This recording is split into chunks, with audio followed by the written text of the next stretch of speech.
City of Lost Dreams, Part 2.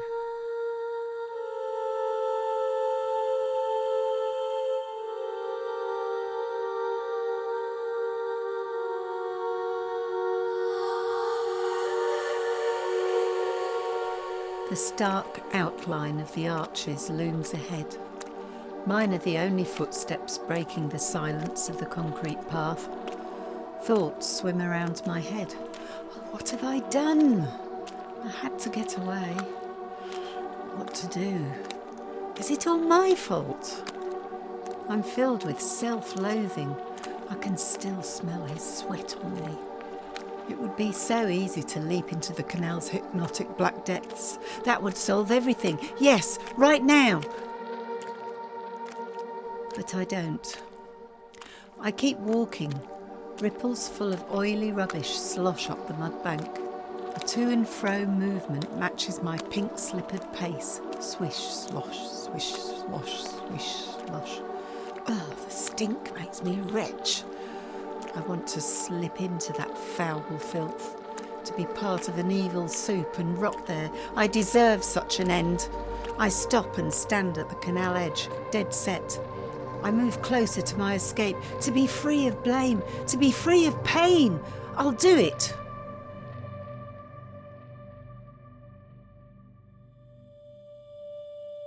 But I don't. I tie my dressing gown ribbon tighter. I sway, I close my eyes and drift into a sickly state. My father's drunken, gruff orders still ring in my ears. A train clatters over the arches, clatters over the inviting canal, clatters over my thoughts. It drags me back from that horrible vision. It drowns out his thrusting grunts. The train's clack, clack, clack, screeching, scraping's rhythm gets louder. The sound beats like his filthy bed springs. I clam my ears with my fists. The nightmare fades. I keep walking, thankful that the train has now passed into the distance. I enter the cool, damp dark of an arch. I find a dry spot to sit. Ooh, the concrete smells like a cat's pee. It's hard and cold and unforgiving. Oh, I feel so small. I listen to the water drips seeping from somewhere high overhead. They splash down from the upper blackness, down into the still water. They play a tune. Ding, tank, ding, tank, tinkety tank. The tune flies in a circling echo round and round into the dark.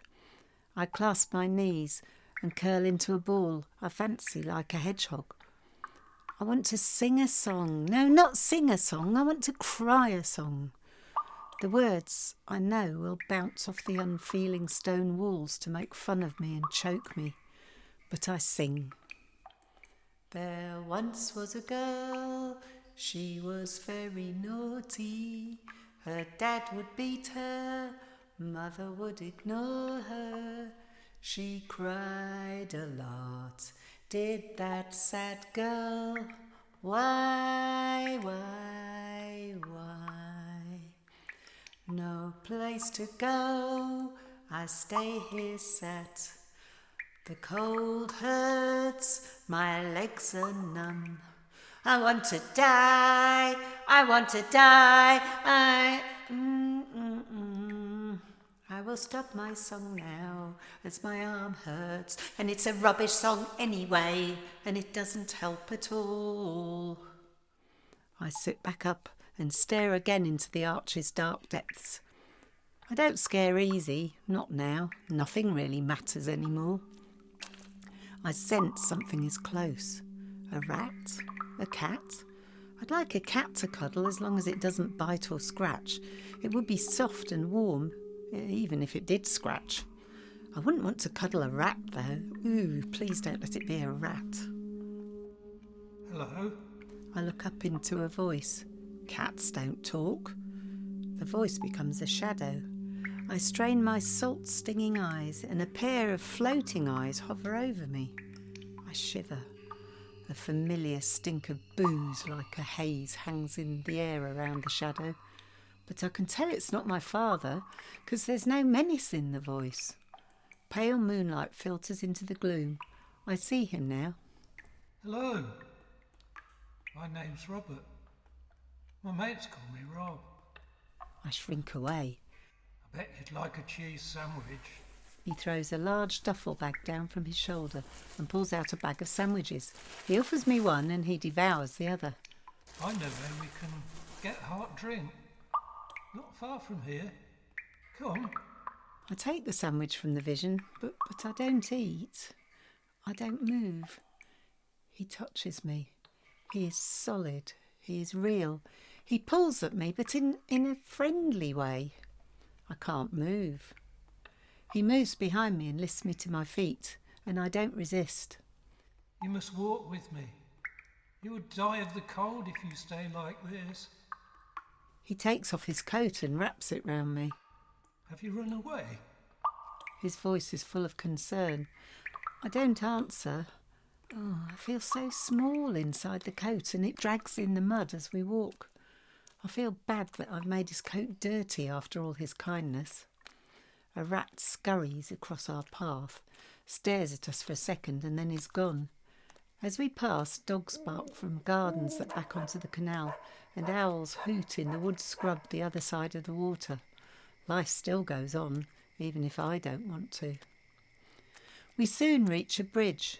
He helps me climb the steep steps back up to the road. I nibble at the sandwich and manage to swallow it down without choking. Rob says nothing. I'm quiet as well. I'm grateful we're going in the opposite way to our flat. The road into the city is quiet. It's a transport cafe. I know the chap who runs it. They're open all night. I look up into his eyes and they are kind. What's your name? Cat got your tongue? I heard you singing. You have a lovely voice. Reminds me of my daughter. I was about to settle down for the night under the arch when I heard you. I smile at him. I try to imagine what he would look like under his stubbly beard. Sandy. What? Sandy. It's my name. Where's your daughter? You said I reminded you of her. Yes, you do. She was pretty like you, too. Oh, you say was. Is she dead? Yeah. I killed her. Oh. It was an accident. A car crash. I was driving. Drunk. She died. I lived. I wish forever it was the other way round. Her mother never forgave me. Understandable. I got away with a driving ban and a fine because they couldn't prove I was drunk. I wanted to die, same as you. But I'm too cowardly to do it. I don't know why I'm telling you this. Here we are. This is the cafe. Wrap the coat around you and sit up at the far end away from the lorry drivers. I'll get you a hot chocolate. I sip the drink. It warms me. I study Rob. I wish he was my dad. He's so sad. I want to hug him and make it better. He looks at me and someone puts a Beatles song on the jukebox. Please love me do. We need to get you some clothes.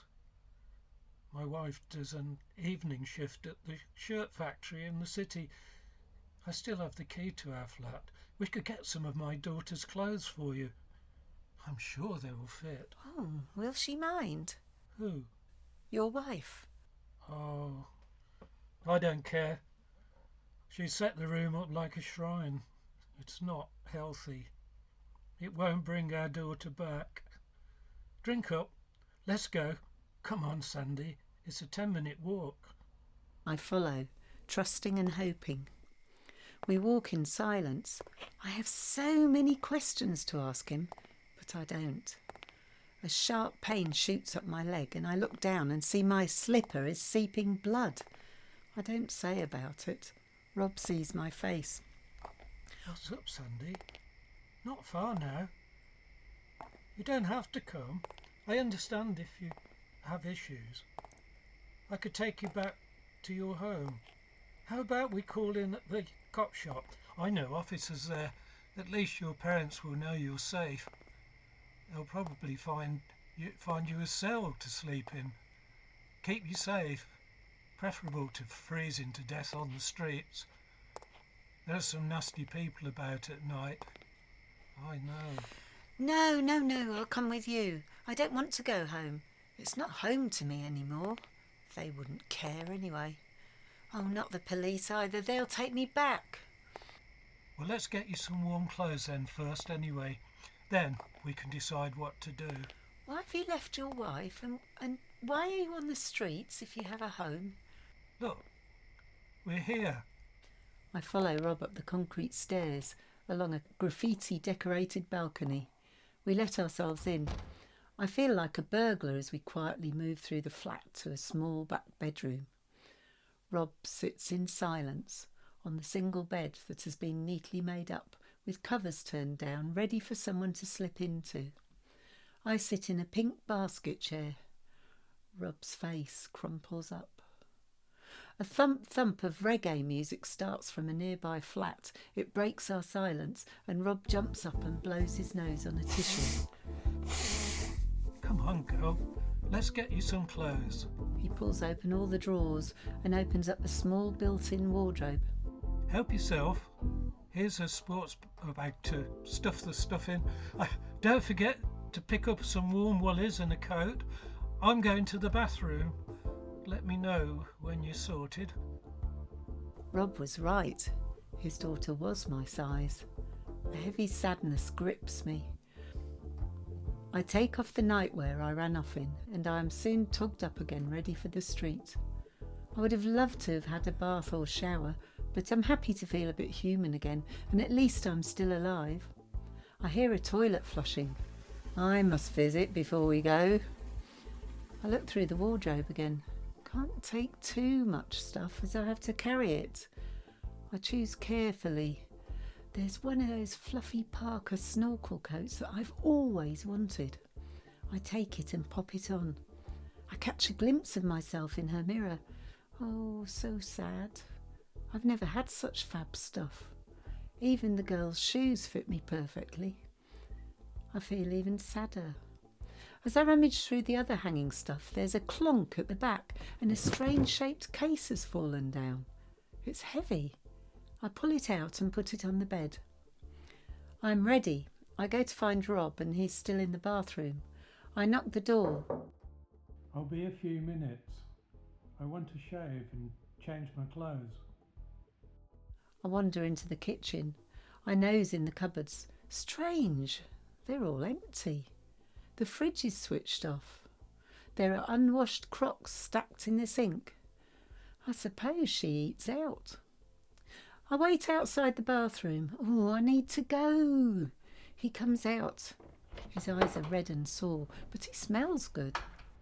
I expect you want to freshen up, Sandy. I should have asked you before. It's such a strange feeling being back home. I didn't think. I'm finished in here now. I'll leave a note for her so she doesn't think she's had a burglary, which I suppose she has in a way. First time I've seen Rob smile. He says he will be in his daughter's room when I'm ready. I have a quick wash and find some nice deodorant. I find Rob sitting on his daughter's bed. He is holding the odd-shaped case I found. He hugs it to him like a long-lost friend. What is it? I look at Rob. He seems different. Sort of full of life, like he's going to explode with happiness. She said she pawned it. She wouldn't tell me where. She said I had killed her only joy in life, so why should I have any solace? True. I sit with him on the bed and put my hand on his arm. What is it? It's a funny shape. Was it your daughter's? It must mean a lot to you. No, it's mine. He holds it even tighter. Why would she put it at the back of your daughter's wardrobe? That's where I found it. I don't know.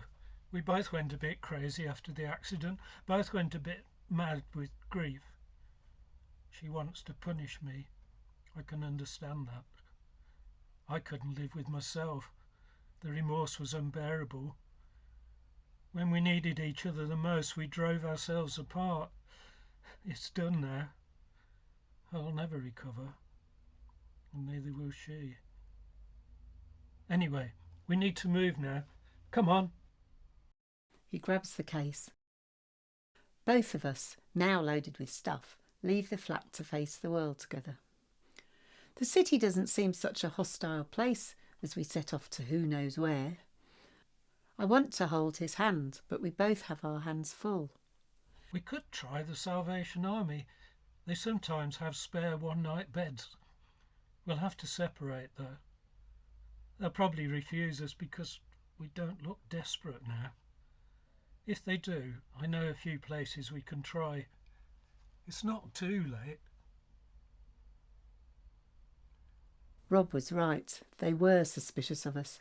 So Rob called on a mate of his, and his mate convinced his partner to let us stay just the one night. The following morning we were up early and out before anybody else. Rob left a note thanking them for letting us stay. I don't know why Rob wanted to head into the centre. We trudge along. The city is waking. Traffic is building. We pass bustling bus queues. Parents deliver their kids to the school. Shops opening. Lorries unloading. People trudge along with us to their work, and we move through the throng into the traffic-free pedestrian shopping area. First, I have a bit of cash to get us a bigger breakfast and mugs of tea. Let's find a cafe. You can choose what you want. It's no problem. We order lots and tuck in. I feel warm and happy. We finish, and Rob gets us some packs of sandwiches and cans of Coke for later. We walk down the precinct to the main shopping area. Here we are. Rob stops in front of an empty shop and uses his rucksack as a seat. He suggests I sit on my holdall. Then he unzips the mysterious case that he's been lugging along. He pulls out a musical instrument.